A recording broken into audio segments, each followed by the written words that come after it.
close, and more.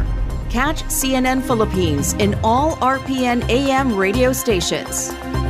Weekdays, 6 to 7 p.m. CNN Philippines Hour. Radio Philippines Network. Radio Philippines Network. EX General Santos. EX General Santos. Una sa balita. Una sa balita. Musika o kalingawan. Mas tulong pinalakas. Radyo.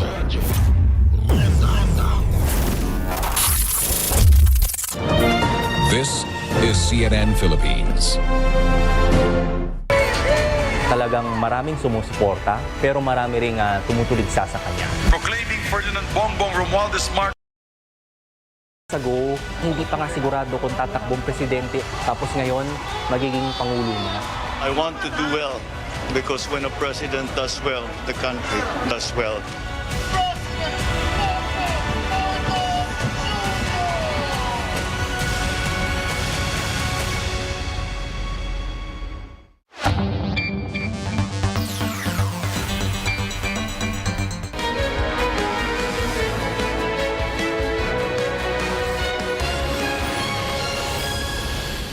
This is Newsnight, where we go above and beyond the headlines. I'm Mai Rodriguez, sitting in for Pia Ontiveros. Tonight on the program, 3 more people are set to join the official family of President-elect Bongbong Marcos. Security will be tight for the inauguration of Vice President-elect Sara Duterte in Davao City on Sunday. And the Golden State Warriors are the new NBA champions, while Stephen Curry is named Finals Most Valuable Player for the first time in his career.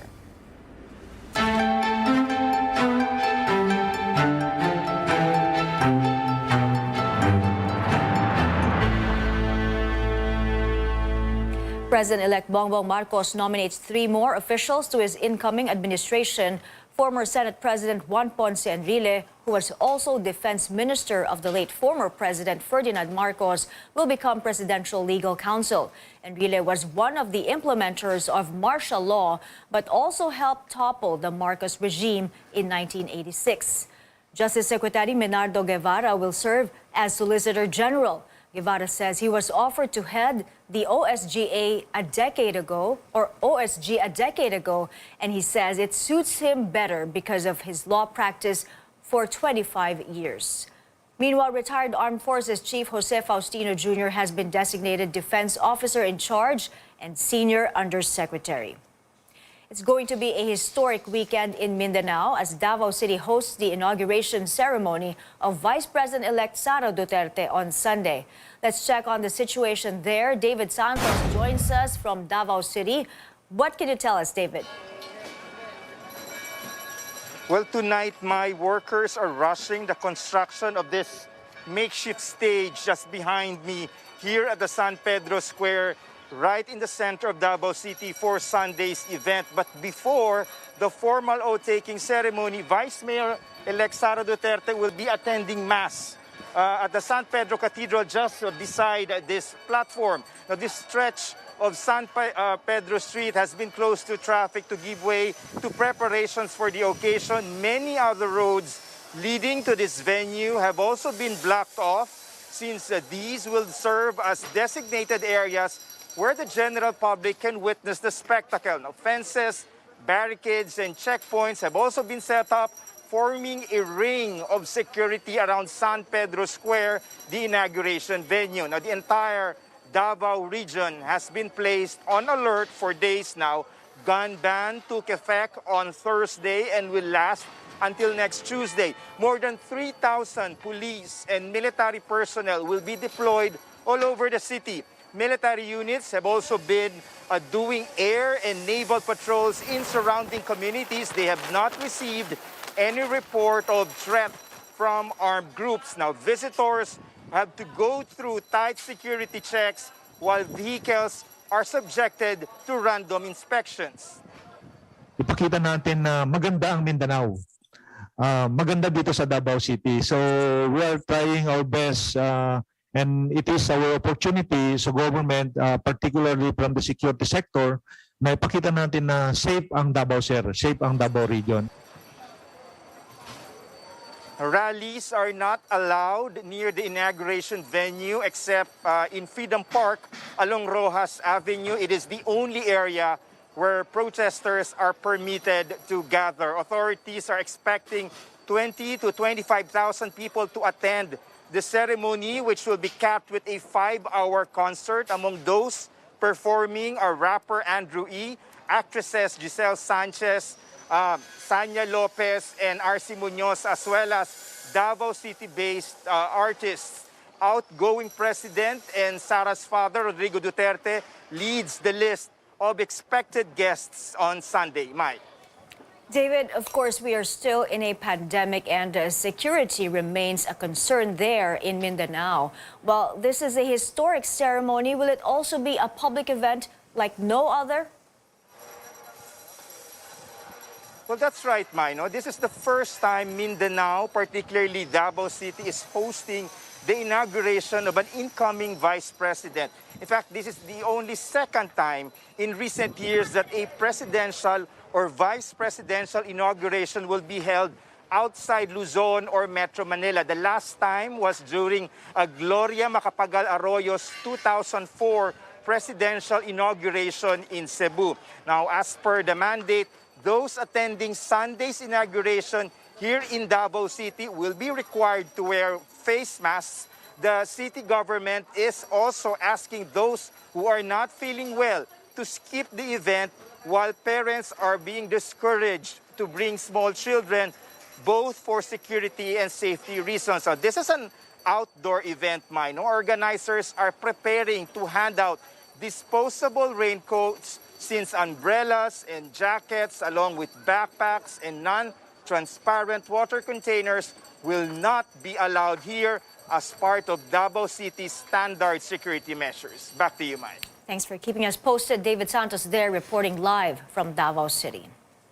All eyes are on Vice President-elect Sara Duterte when she takes her oath on Sunday. Preparations are underway for the expected crowd that will culminate in a Thanksgiving concert. While the incoming vice president has tapped a local designer to dress her up for the big event. AC Nichols tells us more.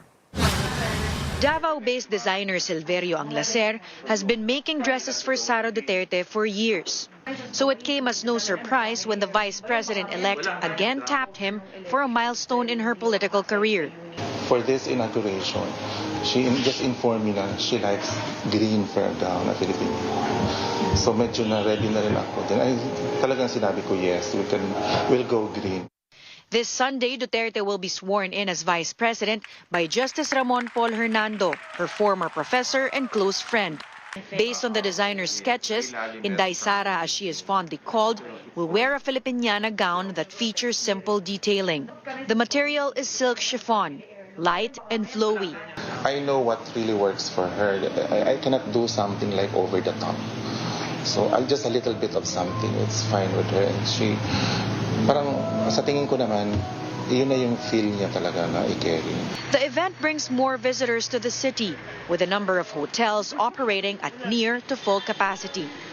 Davao City was among the most restrictive in terms of reopening amid the health crisis, lifting testing and quarantine requirements for tourists just early this year.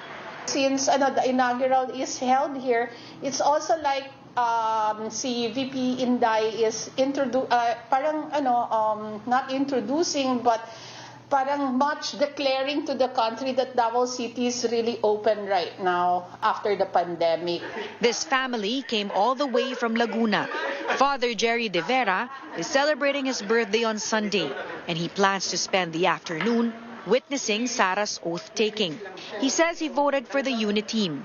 Isang kasaysayan na rin para sa akin kasi nga unang-una makikita ko siya, napunta rin po kami ng rally, pero for the first time yung nanalo siya at mapapanood ko pa actual inauguration.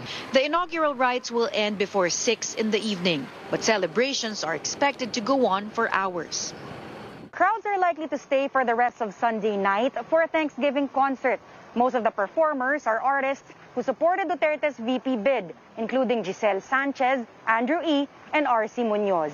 AC Nichols, CNN Philippines, Davao City.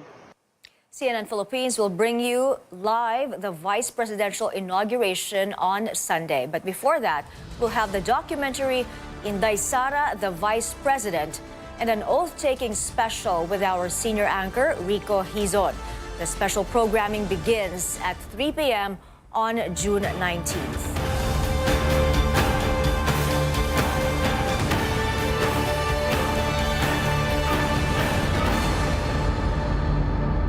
I am today announcing 8:30, CNN Philippines will bring you Chasing the President. Our correspondent Rex Remitio looks back on the filing of Certificate of Candidacy, the campaign, the victory, and the proclamation of President-elect Bongbong Marcos. Coming up, a no-show yet again. The SUV driver in the controversial hit and run failing to face prosecutors in Mandaluyong City. While motorists in Quezon City have to take alternate routes for now, a portion of EDSA has been closed for repairs. Details next, right here on Newsnight.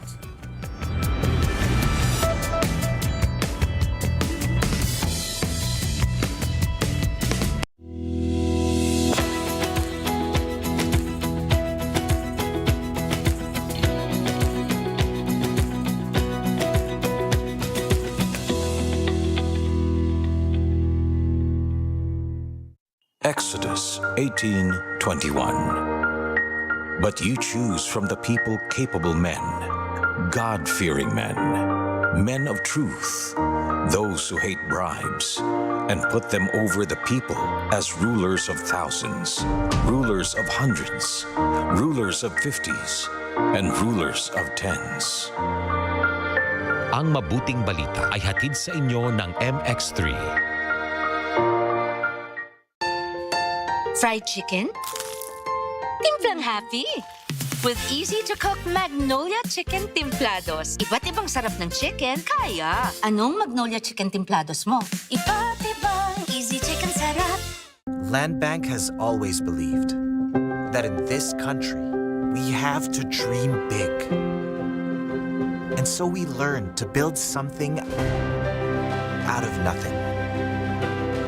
Improving the quality of life for our people, so that we can keep in step with a brave new world and make our big dreams come true. Let the madness begin. The Zalora Big Fashion Sale is here. It's going to be big on fashion, bigger on discounts, with the biggest brands. From the 17th to the 26th of June. Download the app now. Beyond bringing power to all, we're taking steps to produce and deliver Earth-friendly energy today and for our children's tomorrow. Powering the good life. Meralco.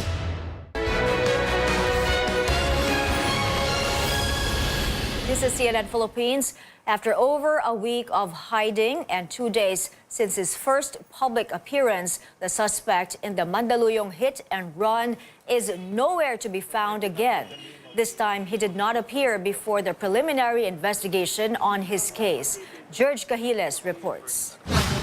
Jose Antonio San Vicente did not show up during the preliminary investigation on the frustrated murder and abandonment of one's victim cases that he is facing here at the Mandaluyong City Prosecutor's Office. San Vicente is the SUV driver who hit and rammed security guard Christian Florande outside the mall here in Mandaluyong City on June 5. San Vicente's lawyer Danny Macalino says the attendance of his client is not required yet since they just got a copy of the complaint today. That means San Vicente has yet to file a counter-affidavit that will require him to personally appear here at the prosecutor's office. Victim Florande, who was wearing sunglasses and hoodie and was still limping, arrived here together with the Mandaluyong City Police. His lawyer, Federico Biolena, says they also submitted additional pieces of evidence to strengthen their case against the SUV driver. Biolena says as far as he knows, the camp of San Vicente has yet to personally reach out to his client. and it is up for Florande and his family if they want to enter into negotiations with the suspect to drop the complaints. They cannot submit the counter affidavit now without the complaint affidavit. So hindi naman necessary na dapat pumunta yung kliyente nyo? 23. Medyo disappointed ako pero may hustisya naman tayo may proseso tayo. Susundin natin ang proseso, okay? Hindi ako makakapagsalita tungkol sa mga negotiation. But let justice run its course, okay? Biolena says the preliminary investigation will resume on June 23. George Cahiles, CNN Philippines. Heads up, motorists expect heavier traffic on a portion of EDSA in Quezon City. The center lane of EDSA Timog flyover heading southbound is now under repair because of large potholes and cracks. The area near Kamuning, including the road under the damaged flyover, will be closed for 1 to 2 weeks because of falling debris. Authorities have advised motorists to take the service road, Scout Borromeo Street, Eugenio Lopez Drive, and Mabuhay lanes.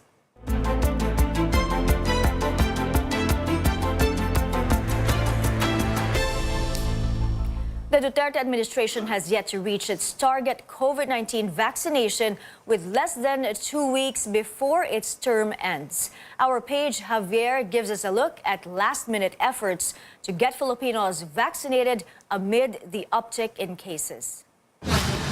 Senior citizen Louie Bernardo gets her second booster shot in a Quezon City mall.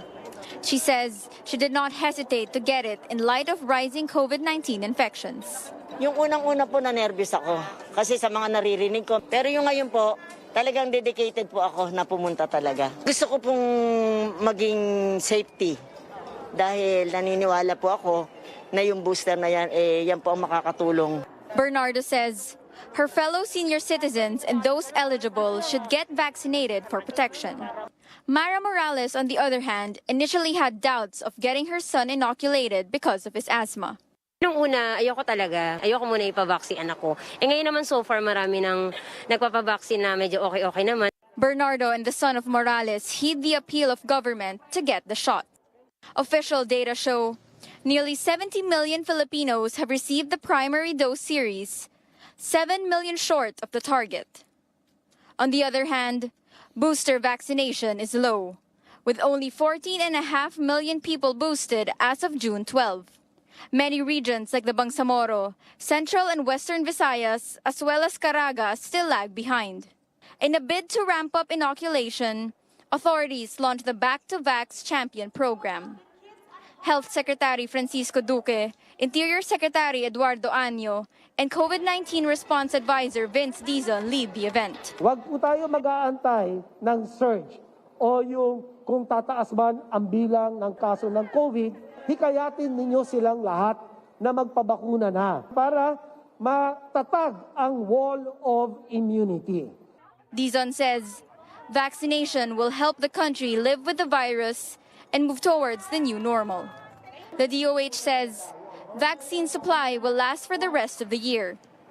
The agency has administered 155 million out of the 244 million vials it received so far. National Vaccine Operations Center head Mirna Cabotaje says the recommendation for booster shots for ages 12 to 17 is up for approval. She says officials aim to release the guidelines and begin rollout hopefully by next week. But for now, they're holding off recommendations for second booster doses. Paige Javier, CNN Philippines. A number of lawmakers have been pushing for the creation of a virology institute. The proposal, however, is in limbo in Congress. Caroline Bonquin explains how the top research facility could help the country in the face of a pandemic.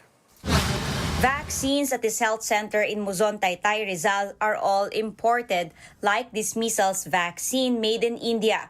The government spends over 7 billion pesos yearly to buy vaccines for the National Immunization Program. This is for 40 plus million Filipinos each year. Lahat yan imported. DOST Undersecretary Rowena Guevara says developing our own vaccines under the proposed Virology Institute of the Philippines would be less costly. Filed before Congress last year, a bill creating a Virology Institute, approved by the House of Representatives. But the proposal didn't pass the Senate Committee on Science and Technology. So it's quite disappointing, given that we are trying to provide a long-term solution to future pandemics in the country. This is supposed to be a top research facility for the study of viruses and viral diseases. The OST is rolling programs for the Virology Institute like basic research for vaccine development and creating test kits for the African swine fever. Building the facility in New Clark Economic Zone will push through. But without passing the law, the institute will have no guaranteed funding and no permanent staff, limiting their research and making them unable to create vaccines. We're going to put there a biosafety level 4 facility na pwedeng magkaroon ng live virus. Imagine mo, wala kang personnel na magpapatakbo nun. Albay Representative Joey Salceda and Senator Bongo are among those who pushed for the Virology Institute. They're refiling the bill in the next Congress. Go says our inability to produce vaccines is a big weakness in the healthcare system. Salceda says a Virology Institute will not only help the Philippines respond to viruses affecting humans, but also those on animals and plants, which cost billions in economic losses. Swine fever, ang damage sa atin, 135 billion in damage. The cost of not having the VIP is indeed economically costly at saka poses a threat to human security. The help that it can give to farmers, fisher folk, humans, so much, The investment that we're asking for is so little, but the rewards is so much. Caroline Bongkin, CNN Philippines. Some senators earlier raised concerns the proposed Virology Institute will have overlapping functions with the RITM, but health officials said it will broaden the agency's expertise. Labor advocates are calling on the incoming administration to address the maltreatment of overseas Filipino workers. 7 returning domestic helpers from Kuwait have reported cases of physical and verbal abuse, starvation, and unpaid wages. The Samahan ng mga DH sa Gitnang Silangan and Migrante Philippines said the Marcos leadership should revisit the labor export policy. The Labor Department and the Overseas Workers Welfare Administration have yet to comment on the issue. When we come back on Newsnight, a double win for Stephen Curry today, who has taken the championship and his first finals MVP title. Plus, we're seeing one of the first solo projects from BTS since news that they're taking a break, with Jungkook set to drop a song with an American artist. More news after the break.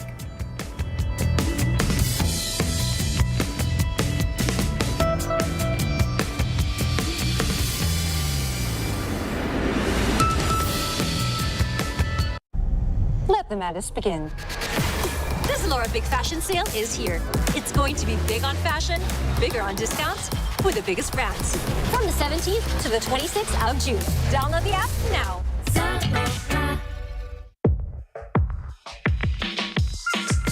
La Union has always been synonymous with surfing. But off the coast is a prime swimming destination, unbeknownst to most tourists.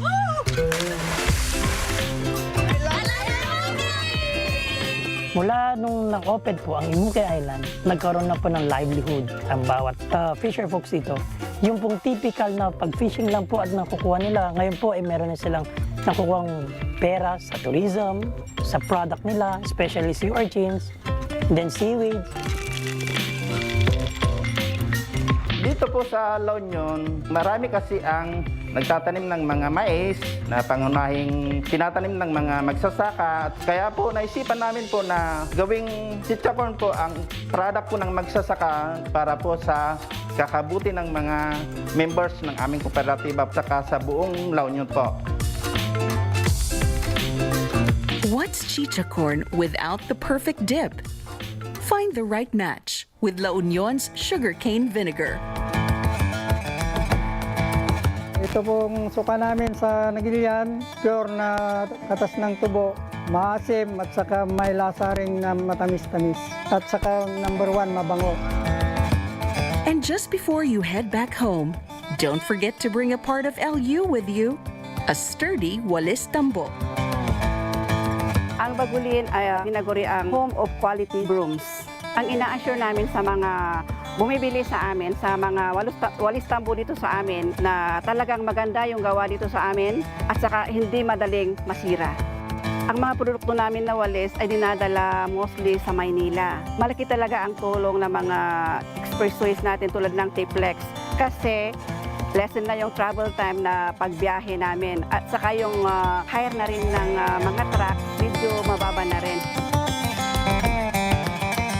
As you plan your trip, prepare to be charmed and mesmerized by the delicious snacks, vacation spots, and enticing products of the beautiful province of La Union.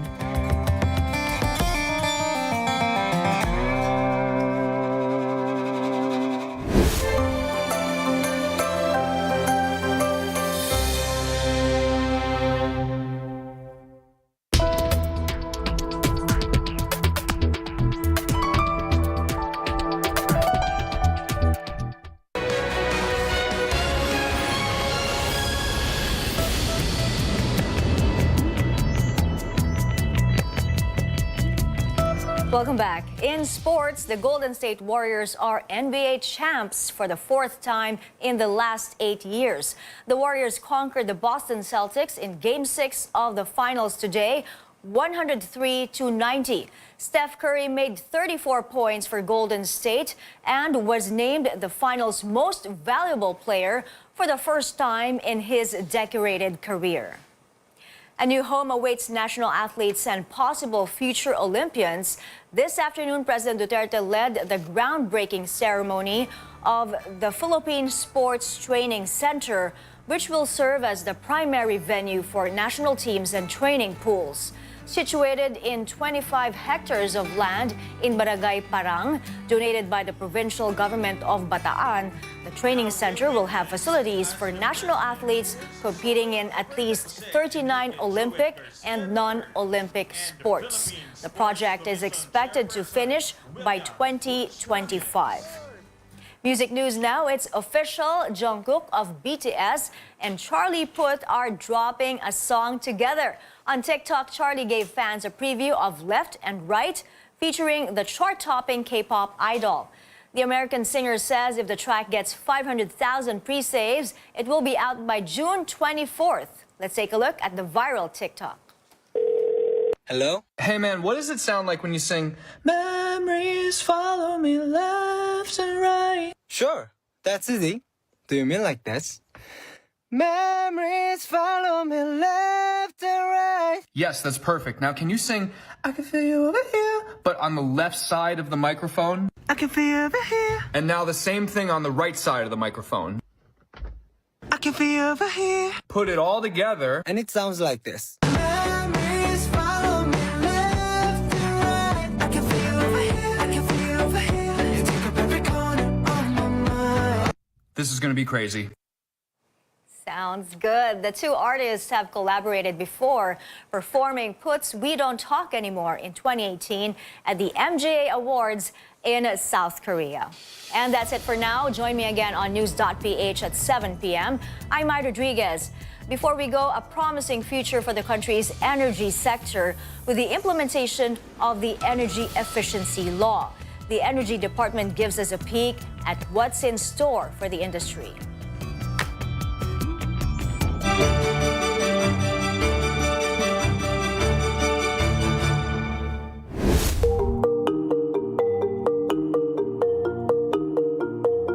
What's ahead for energy efficiency and conservation in the country? We'd like to think it's bright.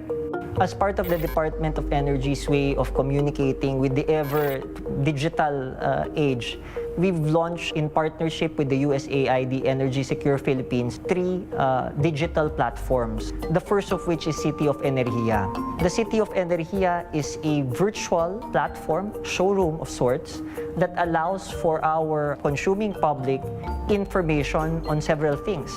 Energy efficiency best practices, whether it's the residential, commercial, industrial, or transport sectors. It allows for additional information as to the energy consumption consumption of particular practices, products, whether it's in buildings, facilities, or even vehicles. It also serves as a digital repository of information related to energy efficiency, renewable energy, energy resiliency, and overall sustainability in terms of energy. Another way we engage the public is through the platform What Matters. It's a play on words. What matters, what is important. It focuses on energy consuming products. It's tied to our Philippine Energy Labeling or PELP system, wherein information with respect to the energy consumption of a particular product, which would be higher in terms of energy efficiency rating, meaning it consumes less electricity. Through that particular platform, we will be able to compare. And of course, additional tips for an energy efficient use of your appliances. The third portal would be your Enerhiyang Atin. It's the policy and regulation repository of the Department of Energy, again in partnership with USAID Energy Secure Philippines. It offers up-to-date information on the plans, programs, and activities in addition to the regulations affecting the energy sector. So there's emphasis on renewable energy, energy efficiency and conservation, as well as energy resiliency. Ang energy efficiency at conservation, ito yung hawak natin, nasa kamay natin ito. Ito yung ating behavioral, maliliit na bagay na kaya nating gawin para siguraduhin na maganda ang ating hinaharap na kinabukasan. Kung hindi naman natin kayang maglagay halimbawa ng mga solar rooftop, yung ating practice na lang na siguraduhin ng ating mga appliances ay unplugged, siguraduhin na ang ating aircon ay nasa 24 degrees, malaking bagay na ito para tulungan ng ating kalikasan at ang ating bansa sa isang mas masagana, mas masinop at mas maliwanag na bukas.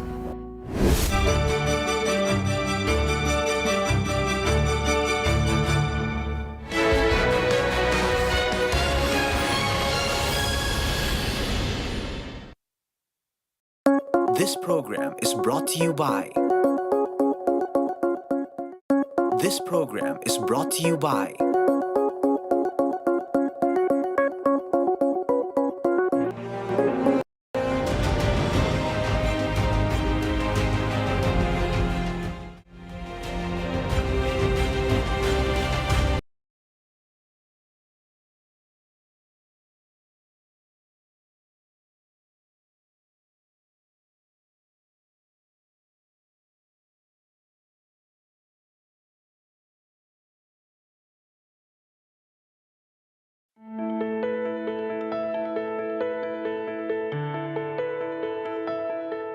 The COVID-19 pandemic has made us more aware of our surroundings, specifically how viruses and diseases spread so easily. Some of us have become more careful about sharing food or drinks to others to avoid any kind of infection transmission. Today, we'll learn more about two infectious diseases that can spread via saliva-related transmission or droplet transmission: infectious mononucleosis or mono, and a virus called mumps. I'm Dr. Freddy Gomez, and this is MedTalk Health Talk on CNN Philippines.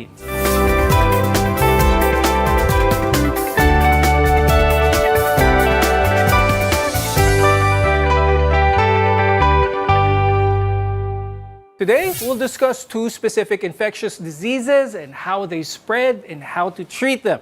With us is Dr. Nicole Pereras Grande.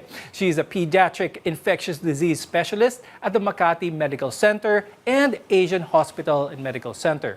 Also with us is Dr. Cesar Matthew Madria. He's a family medicine physician at the Cagayan Valley Medical Center. Let's focus on what mono is. Dr. Nicole, can you please tell us what mono is and what causes mono? So I guess if you were a fan of teenage movies or teen movies, you'd hear about this primarily because it's spread via saliva. So a patient with mono would have fever, a sore throat, and swollen lymph nodes. So there's also some form of fatigue. So this was quite popular because it got focused a lot of teenage movies or series. Now, Dr. Matt, is there one part of the body where infectious mononucleosis really shines, really shows its effects? For infectious mononucleosis, the typical symptoms of this disease usually appear 4 to 6 weeks after being infected with your Epstein-Barr virus. So the first symptom is the feeling of malaise. That is followed by the triad. Usually the first is the fever that reaches 39 to 40 degrees Celsius in the afternoon or early in the evening. Secondly is the sore throat that is with the pus-like material in the back of the throat and the enlarged lymph nodes profoundly in the neck. Some of the symptoms that Dr. Matt mentioned of infectious mononucleosis, we also see that if we have the flu, maybe if we have some other sickness. What can stand out with infectious mononucleosis? What is something that may prompt a physician like yourself to think that this could be infectious mononucleosis? It zeroes in on the young adult and teenage group, 15 to 24 years old more or less, because the younger age group, usually they don't have symptoms. So it goes unnoticed. And one prominent thing about mono is the fatigue that comes with it. If you as a physician would do a basic CBC, you would see a distinct part of the blood count, which are the monocytes, would increase and the white counts would also be high. So that would kind of differentiate it from other symptoms, the triad. So there's fever, there's sore throat, prominent lymphadenopathy or swollen lymph nodes, and certain things you would see in the blood count. Mono is notoriously known as the kissing disease. Could you explain why it got this name? And apart from kissing, are there any other ways that infectious mononucleosis can be transmitted? Well, it probably gained some sort of pop culture connotation because it would be featured on some shows as you'd get the disease after a makeout session because of saliva transmission. But actually, there have been studies. There are very small risks of passing it on via organ transplant or via breastfeeding, but very, very minimal chance. Majority is really from saliva transmission. If someone gets infectious mononucleosis, can they get it again or do they form antibodies for this? Well, they tend to shed over time, even when they're already well. There have been noted episodes still of viral shedding over many months after. But I think what tends to worry people are the complications of mono, though rare. That's why we kind of tell our patients they cannot engage in contact sports or very intense physical activity for about 3 weeks to 4 weeks after because there's a risk of splenic rupture. So one of the internal organs, which is the spleen, tends to be affected when it comes to mono. Dr. Matt, when it comes to infectious mononucleosis, ano pang ibang mga sakit ang pwedeng mapagkamalang? Ibang sakit pero infectious mononucleosis pala. There is this wrong connotation most of the time that infectious mononucleosis is similar with mumps because mumps already has this signs and symptoms also of your fever, easy fatigability, and enlargement of the lymph nodes. So that could be also one of the probable diseases. How about tonsillitis, which is common with us Filipinos, or maybe strep throat infection? Can these be misconstrued as those disease entities yung pala infectious mononucleosis pala? Do they share similar traits? They can have the same time infection with your sore throat that is caused by bacteria. So that's possible na magsabay sila. They could appear together.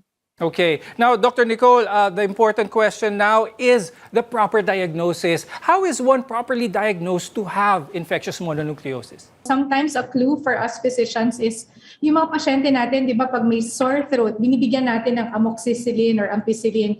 May porsyento po na they get a rash. It's called the morbilliform rash or a non-specific rash that tends to after giving these antibiotics. So some of the time, we would ask for specific lab tests, not just a basic blood count, to help us with the diagnosis. But this tends to self-resolve really, and it's very rare that we would need to give steroids for treatment of mono. Now, Dr. Nicole, people with infectious mono, do they get well on their own kahit walang tinitake na gamot? Most of the time, Doc Freddy, hindi kailangan talaga ng medicine. They get well by themselves. But if they have certain complications, for example, if your tonsils are so swollen that it makes it hard to breathe or there's some sort of airway obstruction, or you would have other complications like swelling of the heart muscle. Sometimes we give steroids for a week or so, and that will help resolve symptoms. But majority of the time, they get well po on their own. For those who are recovering at home, they were diagnosed with infectious mononucleosis. What are good things to have at home that can sort of help with the symptoms ng infectious mono?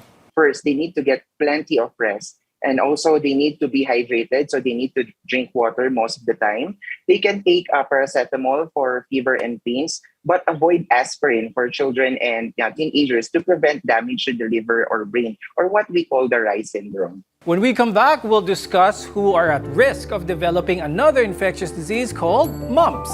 We'll learn about this condition and its complications to our health. Only here on MedTalk Health Talk.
I'm Dr. Freddy Gomez and welcome back to MedTalk Health Talk, where caring is always our calling. Earlier, we discussed what mono is and what its symptoms are. Now we discuss another infectious disease, mumps, or what we call beke. Dr. Nicole, can you briefly discuss what is mumps? What causes mumps? So mumps is a preventable disease. It's a viral infection. And it's prominent because you also have lymph node swelling similar to mono. But this time, medyo specific siya no, na nandito siya sa harap ng tenga. So it's characteristic because it obstructs the angle of the jaw and the ear. So the ear kind of gets displaced. And you have a prominent swelling on your salivary gland area, specifically in front of the ear. What type of symptoms will someone who is infected with mumps have? There are symptoms similar to any viral infection, Doc Freddy. So that's fever, a headache, you could have body pain. So parang kahit common trangkaso siya eh. But what's very specific is you have lymph node swelling, particularly in front of the ear, and it kind of makes the angle of the jaw disappear. In fact, it can be so swollen that when you press on it, it's hard to find the bone of the jaw. Earlier sa infectious mono, we learned that ang age group dito who are most at risk is yung mga adolescents. How about mumps? Meron bang age group na mas common itong mumps? For mumps naman, there are specific groups that are at risk of having this. First is those with immunodeficiency diseases like people receiving immunosuppressive medications, those with cancer, and those affecting the immune system. Another are the babies born to infected mothers. While it is not common, women who become infected with mumps during pregnancy can transmit the infection to their unborn babies. Another is during outbreaks, especially in places without enough spaces like dormitories. And lastly, and most importantly, are those having not been vaccinated. Let's explain to our viewers, how is this actually passed on from someone to another person? Mumps spread through direct contact with the saliva or respiratory droplets from the mouth, nose, or the throat. An infected person can spread the virus by coughing, sneezing, or talking. Also sharing items that has saliva on them like water bottles or cups, and participating in close contact activities like playing sports, dancing, or kissing. Mumps actually is not an airborne disease. An infected person can spread mumps from a few days before the salivary glands begin to swell, up to 5 days after the swelling begins through droplet transmission. Bacteria ba ito, Dr. Nicole? Is this a virus? Is there some way that someone can be protected from mumps? This is included in your MMR vaccine. So that's your measles, mumps, rubella vaccine. So if any of you have children less than 2 years old, you will see that your child received one MMR vaccine at the age of 12 to 15 months, and they get their second shot when they're about 4 to 6 years old, so right about school age. So that's the best way to prevent it. So if you have 2 doses of your MMR vaccine, that's about 88% protective. But of course, we have to remember, wala pong perfect vaccine. No? So over time, bumababa din yung protective antibodies that you get from the vaccine. That's why you have a booster. How about a booster shot for adults? Is this something practical to do? Should adults who have had an MMR when they were a child, should they get boosted in order to protect themselves from one of these as mumps? Your levels of antibodies decreases over time. So I'm like you and I, we had our MMR booster right before medical school. And sometimes these are requirements prior to starting college or prior to starting work. So this is usually included in your pre-employment screening or preschool screening. Why should we be very vigilant in trying to prevent the spread of mumps, the infection of mumps? Let's talk about some of the complications that someone with mumps may have if they contract this. There are many complications actually for moms, and one of these is it may cause pain and swelling of the testicles for the males and ovaries for females that will actually resolve in 1 week. Take note that this rarely results to infertility.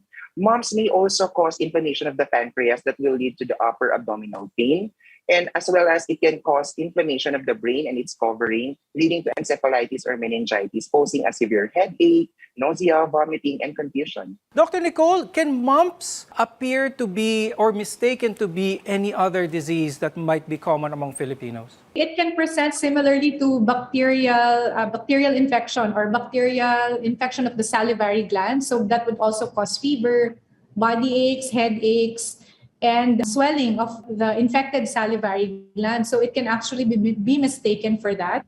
But your doctor will help you differentiate between mumps and bacterial infection. So it can also be mistaken for other causes of viral infections that can cause swelling of the lymph nodes, but particularly bacterial sialadenitis or bacterial infection of your salivary glands. How can someone be properly diagnosed to have mumps so that the proper treatment may be started?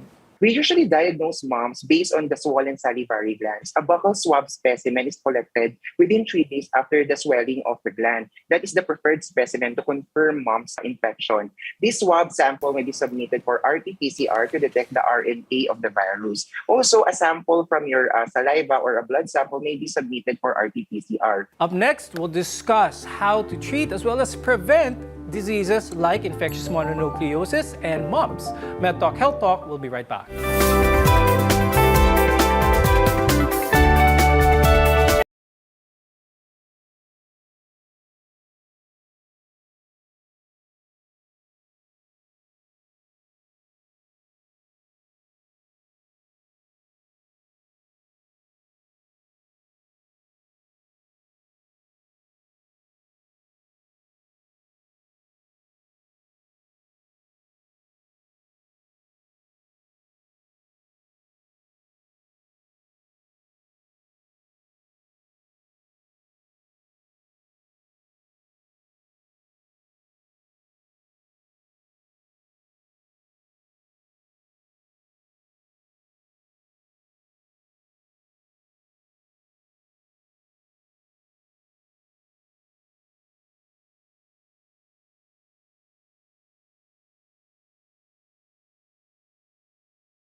and Dr. Cesar Matthew Madria for being with us today and sharing your tips and expertise about infectious mononucleosis and mumps. I'm Dr. Freddy Gomez, and thank you for watching MedTalk Health Talk. We'll see you again next time.